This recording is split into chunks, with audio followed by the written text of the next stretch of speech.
La Reina, ruega por nosotros. Santa Narcisa de Jesús, ruega por nosotros.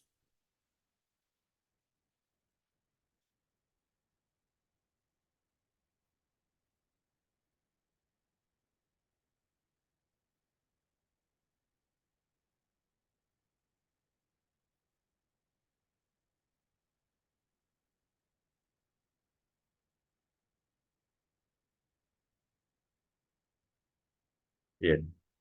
¿Están viendo la pantalla? ¿Sí? Ok. Sí, padre. Bien, vamos entonces a la sesión 5,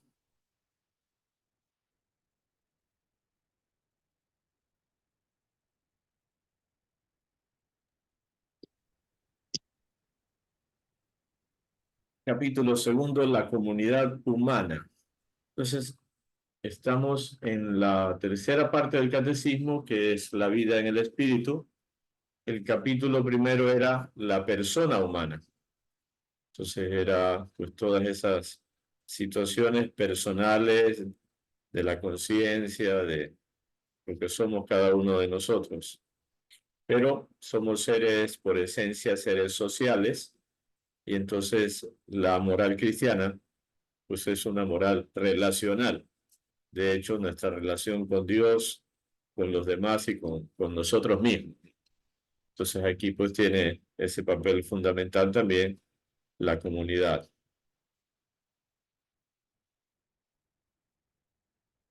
Entonces, la persona y la sociedad sería el artículo primero de, de este capítulo segundo. Bien, ¿en qué consiste la dimensión social del hombre? Junto a la llamada personal a la bienaventuranza divina, el hombre posee una dimensión social que es parte esencial de su naturaleza y de su vocación. Entonces, no es algo secundario, accidental, sino que forma parte de nuestro ser. Somos imagen y semejanza de Dios. Y Dios es un ser relacional, Padre, Hijo y Espíritu Santo. Entonces, al crearnos a su imagen y semejanza, nos ha creado también así, con esta tendencia, llamémosle, de relación y con los demás.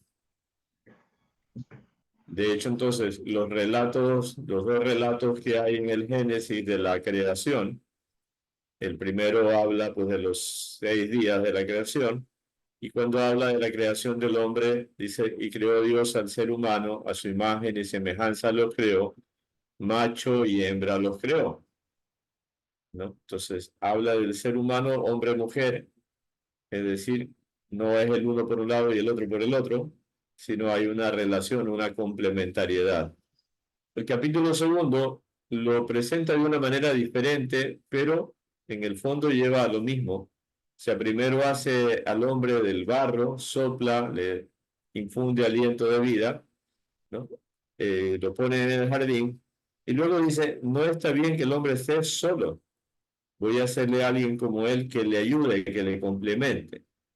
Y luego pues viene que no, los animales no son el complemento, la costilla hacia la mujer y el hombre exclama, esta sí es hueso de mis huesos y carne de mi carne. Entonces, desde el comienzo está en el hombre esa dimensión social, relacional, y de hecho, ese ser humano primitivo, hombre, mujer, comunidad, matrimonio, es el que está en gracia de Dios. Se llama el estado de justicia original en relación con Dios. Y de ahí, bueno, pues ya adelantándonos toda la historia de la salvación, es también una historia social, es una historia comunitaria. No es una historia de salvación de individuos aislados. Por eso, cuando Dios elige a Abraham para que sea el padre del pueblo, del que va a venir la bendición para todas las naciones. Luego se forma el pueblo, con el pueblo hace la alianza. Es con el pueblo, no es con Moisés. Moisés debiera ser el intermedio. Y luego Jesús reúne a una comunidad, la comunidad mesiánica, la iglesia, y ese es nuestro camino.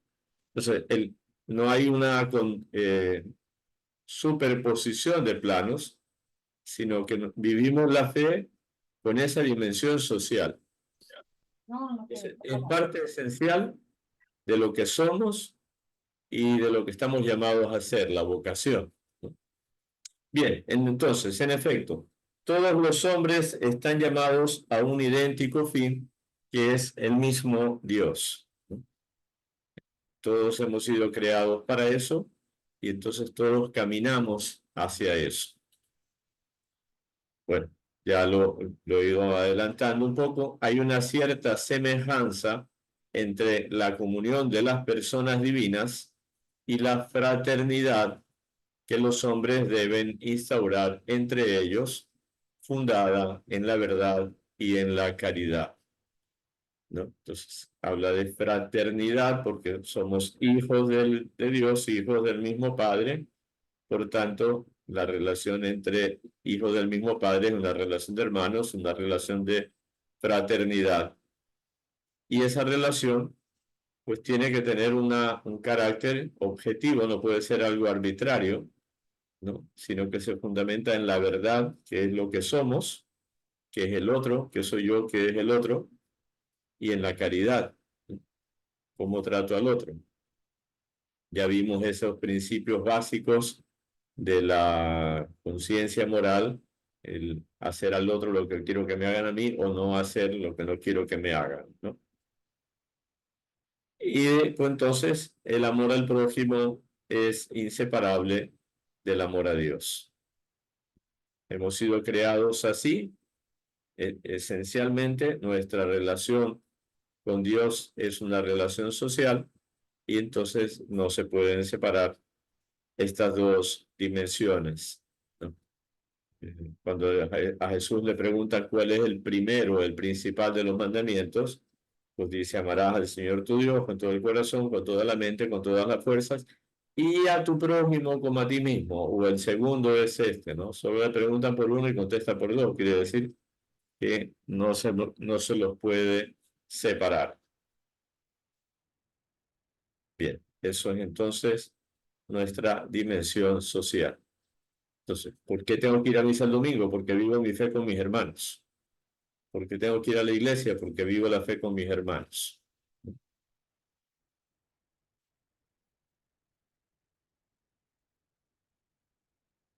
¿Qué relación existe entre persona y sociedad? Entonces, la persona es y debe ser principio, sujeto y fin de todas las instituciones sociales. O sea, no es primero el Estado, sino la persona, ¿no? Incluso no, la familia se forma por la unión de personas, hombre y mujer, que se unen y forman familia.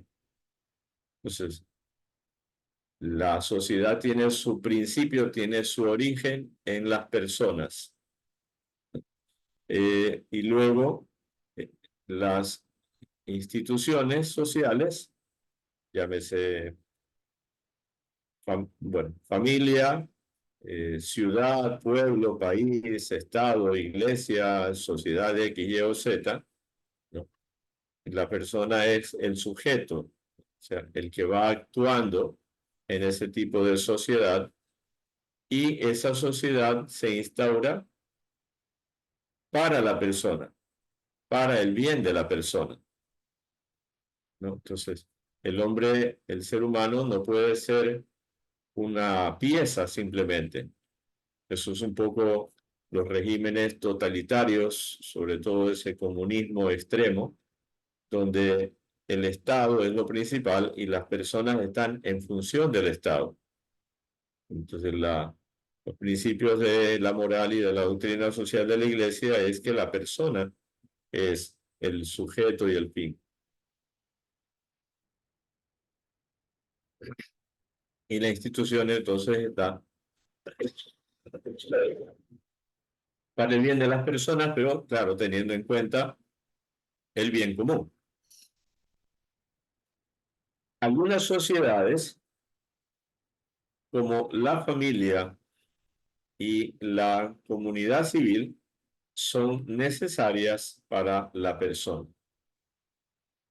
O sea, todos nacemos de una familia, ¿no? Entonces ahí nos desarrollamos y esa familia se relaciona con otras familias, ¿no? Así se van formando, pues, el clan, la tribu y las organizaciones comunitarias más desarrolladas hasta llegar, pues, a los pueblos, ciudades y estados, ¿no? O sea, son parte de nuestra esencia. Entonces, estas son necesarias. También son útiles otras asociaciones, tanto dentro de las comunidades políticas como a nivel internacional, en el respeto del principio de subsidiariedad. Entonces, ahí se dan toda la otra conjunto de sociedades y asociaciones que puede haber de tipo cultural, deportivo, educativo, eh, de, de aficiones, bueno, y entonces hay comunidades más pequeñas o internacionales, organizaciones de estados, de los Estados americanos, de las Naciones Unidas, bueno, todos los tipos de relaciones que se pueden dar. Bien, ahí mencionaba pues el principio de subsidiariedad. ¿Qué significa esto? El principio de subsidiariedad indica que una estructura social de orden superior no debe interferir en la vida interna de un grupo social de orden inferior, privándole de sus competencias, sino que más bien debe sostenerle en caso de necesidad. Entonces, el grande, digamos, lo que hace es favorecer que los pequeños funcionen, les ayuda en su funcionamiento, ¿no? Entonces, el Estado, por ejemplo, ayuda a la educación de las familias, no suplanta. Los padres son los primeros responsables de la educación de sus hijos y reciben una ayuda del Estado que hace, pues, escuelas, colegios, universidades, ¿no?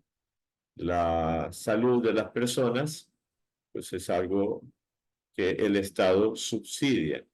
Entonces, son abusos cuando el Estado o el orden superior se quiere apropiar de lo inferior, ¿no? Entonces, el Estado, esos regímenes que tratan de quitarle a los padres la tutela de los hijos, por ejemplo.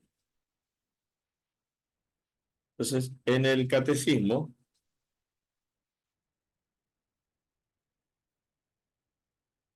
bueno, nos habla número 1882 de lo que decía la anterior, que son sociedades necesarias para el hombre.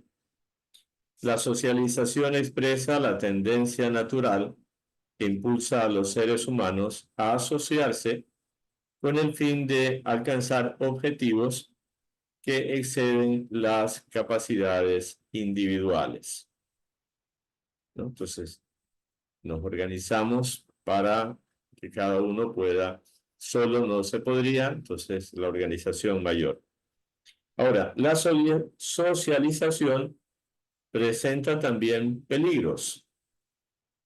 Una intervención demasiado fuerte del Estado puede amenazar la libertad y la iniciativa personales. La doctrina de la Iglesia ha elaborado el principio de subsidiariedad.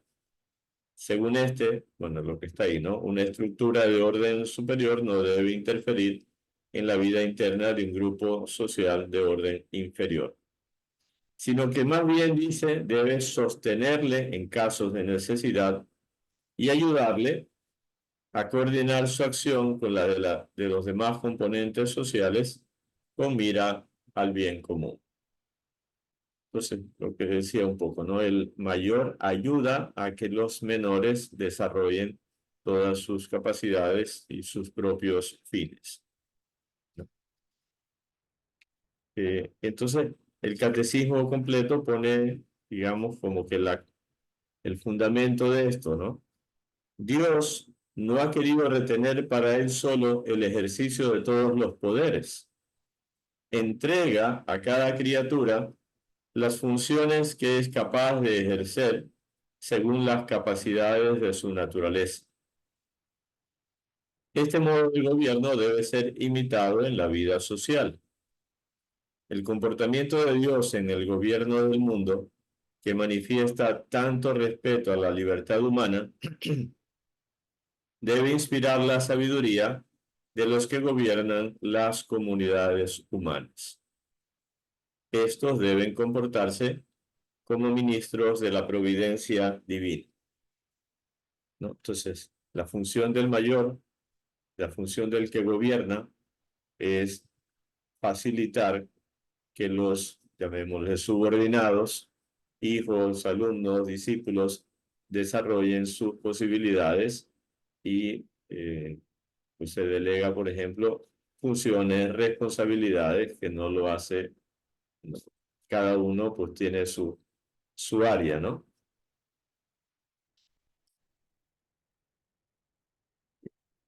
Luego dice, el principio de subsidiariedad se opone a toda forma de colectivismo, ¿no? Que es cuando el Estado quiere asumirlo todo. Traza los límites de la intervención del Estado.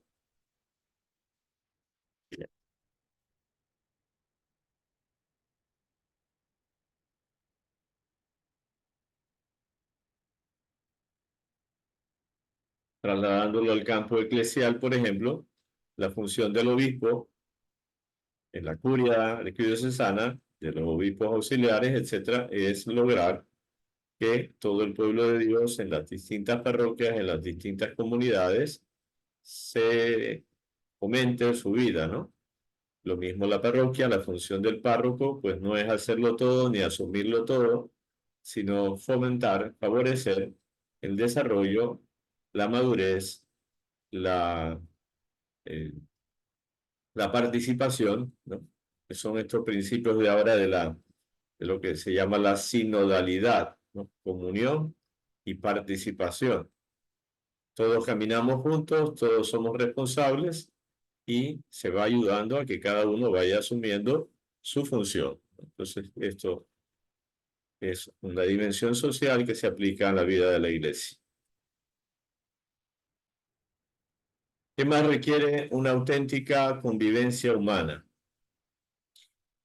Una auténtica convivencia humana requiere respetar la justicia y la recta jerarquía de valores, así como el subordinar las dimensiones materiales e instintivas a las interiores y espirituales, ¿no? Entonces, la justicia, ya vimos la virtud de la justicia, darle a cada uno lo que le corresponde, ¿no?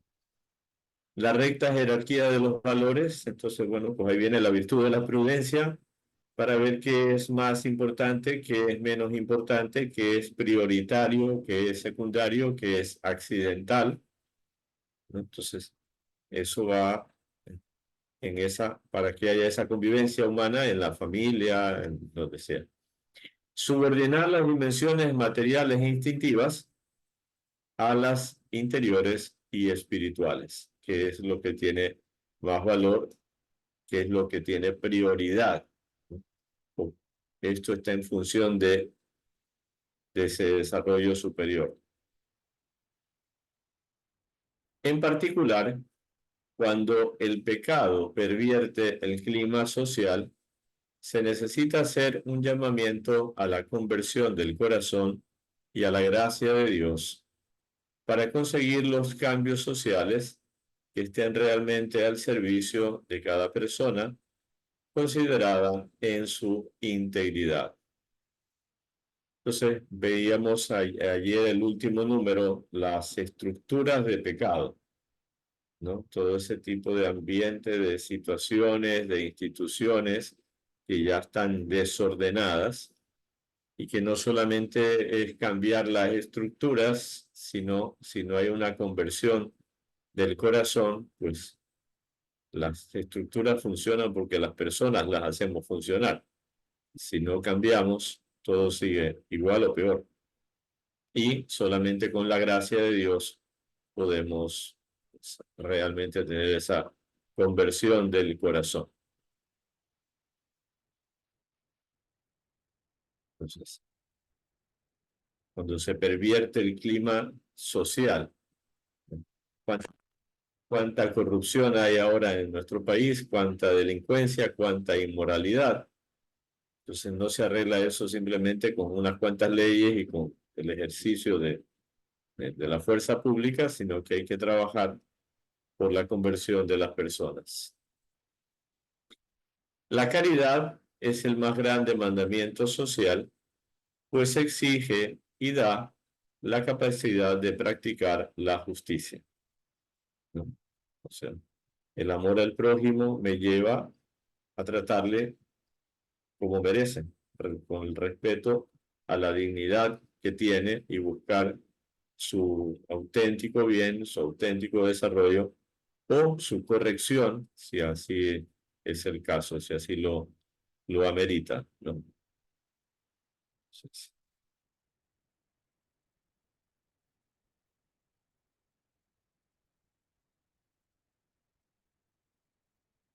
Bien, entonces lo primero era relación entre persona y sociedad. Ahora pasamos entonces a este segundo artículo, que es la participación en la vida social.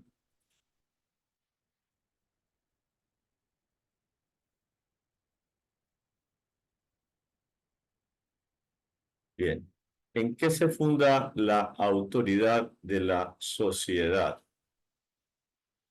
Toda sociedad humana tiene necesidad de una autoridad legítima que asegure el orden y contribuya a la realización del bien común.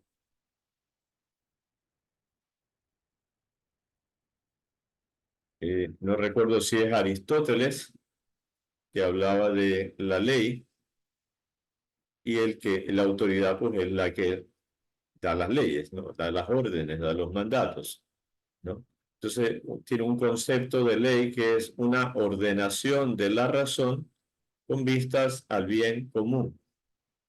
O sea, ¿qué es lo que debe mandar el padre o madre de familia o la autoridad del jefe, el presidente, el coronel, etcétera? Tiene que mandar, tiene que algo racional, o sea, algo que está en orden. No puede ser un capricho, no puede ser algo arbitrario.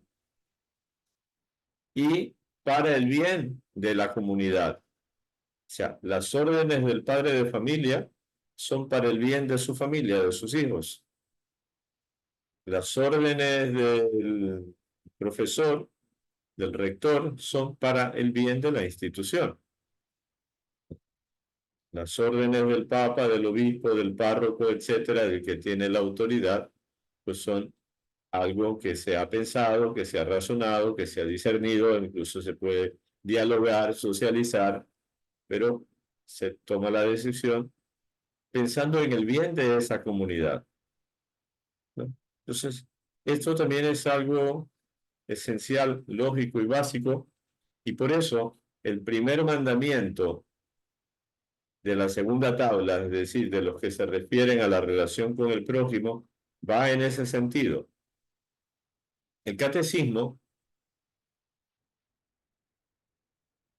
ya lo veremos el próximo año si Dios quiere, los enunciados del catecismo son enunciados breves para poder ser memorizados, pero no se reducen a lo que dicen las palabras. O sea, el más fácil, por ejemplo, es no matar. Entonces, mucha gente dice, yo no he matado y por tanto pasa de largo ese mandamiento, con ese no tengo problemas. Pero no, ese mandamiento es todo el ámbito de la vida personal y mía y del otro, la vida eh, física, la salud, la vida psicológica, la vida espiritual, o sea, es amplísimo. El cuarto mandamiento dice honrar padre y madre. Entonces no es un mandamiento solo de la familia, es el respeto a toda autoridad, a la autoridad civil, a la autoridad eclesiástica, ¿no? Y es también de arriba a abajo, no solo de abajo a arriba. No solo el hijo tiene deberes hacia sus padres, no solo el subordinado tiene que respetar a la autoridad, sino que de arriba, el de arriba también tiene deberes para con el inferior, ya vemos así, ¿no? Entonces, yo a los chicos, por ejemplo, que fácilmente pues se da el pecado de la desobediencia, ¿no? Es algo pues tan común. Nuestro cuerpo se fundamenta en la obediencia. O sea, mi dedo, estoy moviéndolo ahorita, ¿verdad? ¿Por qué se mueve? Porque mi cerebro le manda. Cuando uno tiene el Parkinson, no lo controla. Entonces no es normal. El equipo de fútbol no puede jugar como que le da la gana a cada uno de los 11 jugadores. Hay un entrenador que les pone las indicaciones de cómo desarrollen ellos su característica personal, sus cualidades personales, pero hay una línea que pone el entrenador. Pues lo mismo hace el gerente de la empresa. Si cada uno de los empleados de la empresa hace lo que le parece, es un desastre. Tiene que haber una cabeza, ¿no? Entonces, eso que ocurre en nuestro cuerpo, hay un cerebro, ocurre en todos los niveles sociales, ¿no? Entonces, es para el orden. Cuando no hay autoridad, es caos. Ya dice el refrán, cuando no está el gato, los ratones hacen fiesta, o sea, hacen relajo. Esta autoridad tiene su propio fundamento en la naturaleza humana porque corresponde al orden establecido por Dios. O sea, todo comienza desde nuestra relación con Dios. Él es la autoridad. Él es el que hizo la ley. No la hicimos nosotros. Él es el que hizo el mundo. Él es el que hizo que haya la ley de la gravedad. Él es el que hizo que el agua tenga dos moléculas de hidrógeno y dos átomos de hidrógeno y uno de oxígeno. Él es el que hizo que la sal sea salada y que el azúcar sea dulce. Él es el que le dio a la naturaleza esas cualidades. Él es el que nos hizo con dos ojos en la cara y no en la espalda, el que nos dio nuestra naturaleza. Por tanto, ahí hay un orden que viene de esa autoridad que nosotros debemos respetar. Y luego Dios es el que hizo que cada hijo naciera de una pareja que tienen el deber, pues, de cuidarlo, educarlo, desarrollarlo, y ellos, sus hijos, tienen el deber de respetar esa autoridad. Y luego se organizan las familias y entonces tiene que haber, pues, un jefe del clan, o un jefe de la tribu, o un jefe del estado.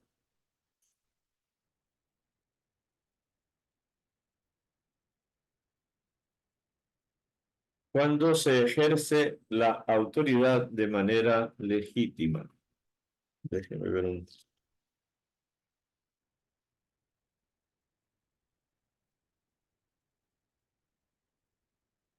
Bien. La autoridad se ejerce de manera legítima cuando procura el bien común y para conseguirlo utiliza medios moralmente lícitos. Entonces, bueno, ya salía en el número anterior aquella definición de Aristóteles, ¿no? Lo que se busca es el bien común. Si la autoridad está buscando el bien propio, el egoísmo, o está buscando un bien ajeno o un bien de un grupo, entonces ahí hay un uso ilegítimo de la autoridad, que lamentablemente pues se da mucho, ¿no? La autoridad no sirve, sino que se sirve, o sirve a un grupo, a su argolla, ¿no? O se utilizan medios que no son los correctos. Ya vimos estos principios de que el fin no justifica los medios. Para llegar a un fin bueno, necesito unos medios buenos, correctos, lícitos. Por tanto, los regímenes políticos deben estar determinados por la libertad de decisión de los ciudadanos y respetar el principio del Estado de Derecho. ¿Qué es el Estado de Derecho? Que no hay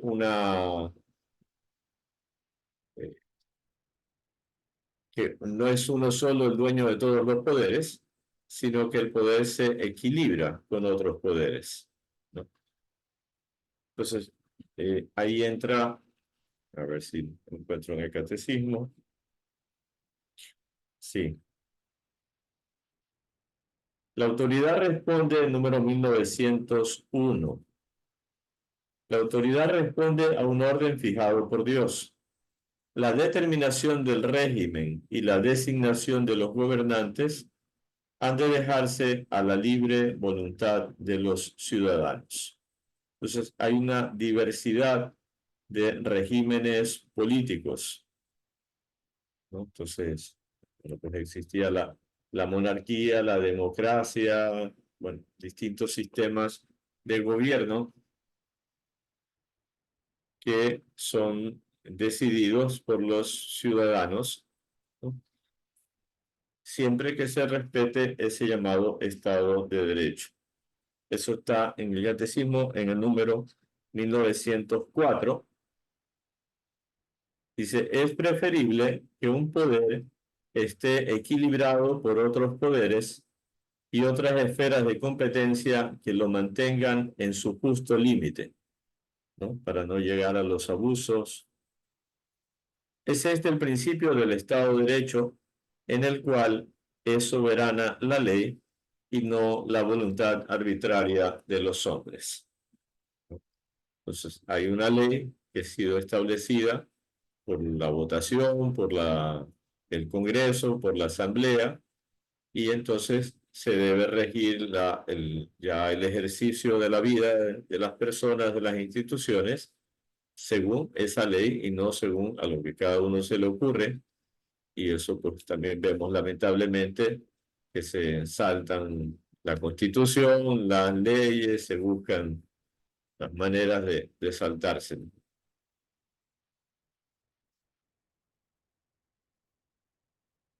Según tal principio, la soberanía es prerrogativa de la ley, no de la voluntad arbitraria de los hombres.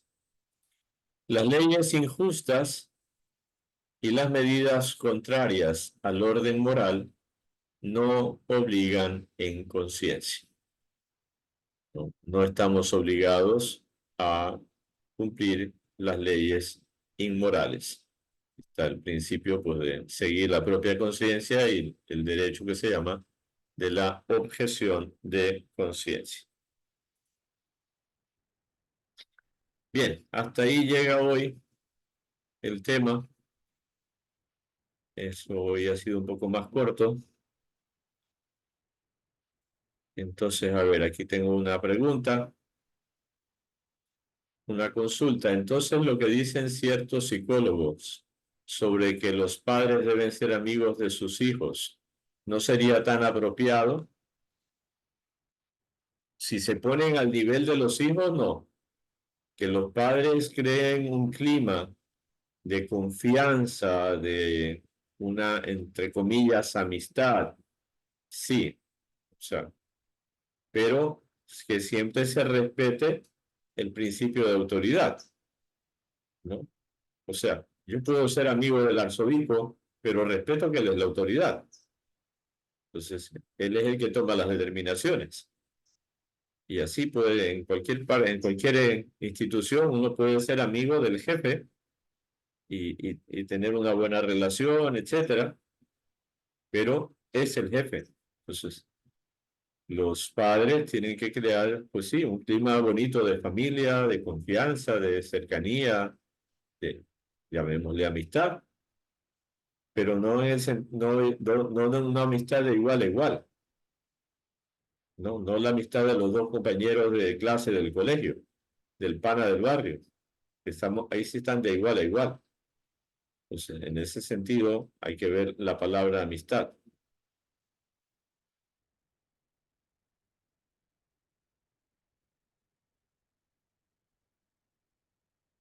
Bien.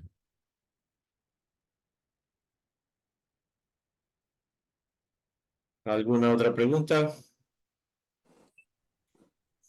Bien, tal vez este tema no es tan medio sociológico, pero bueno, está en el catecismo como parte pues, de esta moral fundamental y es bueno tenerlo presente.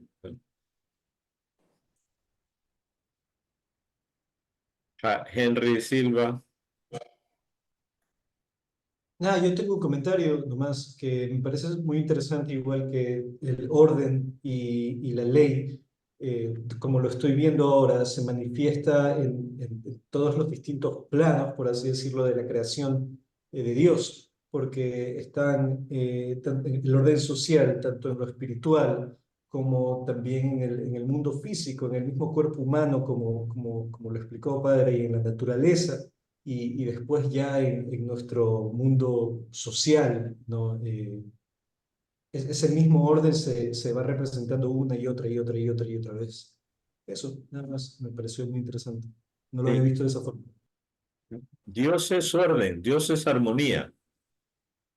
Hay un concepto que nosotros no lo usamos mucho referente a Dios, es belleza, ¿no? Belleza es armonía y Dios crea un mundo ordenado, organizado, ¿no? La belleza está en ese orden, en esa armonía.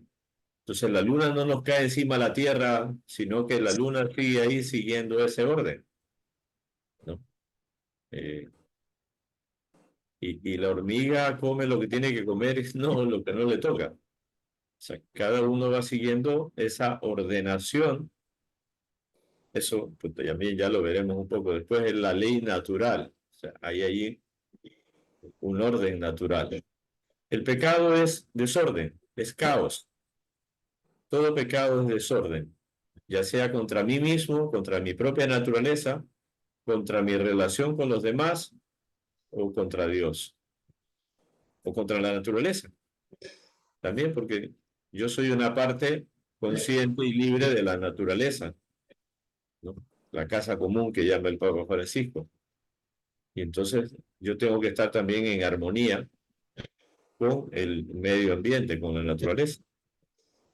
Pero y me parece muy, muy bonito porque relaciona todas las cosas que muchas veces se pueden ver como separadas, que a veces uno separa la cuestión espiritual de la cuestión física, de la cuestión intelectual, cuando en realidad todo, o sea, claro, todo es la creación de Dios, pero en eso se puede ver, esa es la armonía, ¿no? El hecho de que todo está completamente conectado, no es una cosa por un lado y otra por otro.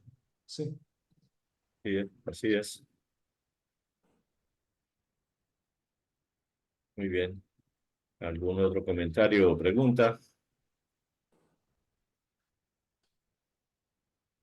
Bien, pues si no, entonces ya mañana continuamos de la manera mixta, presencial, todos los que puedan son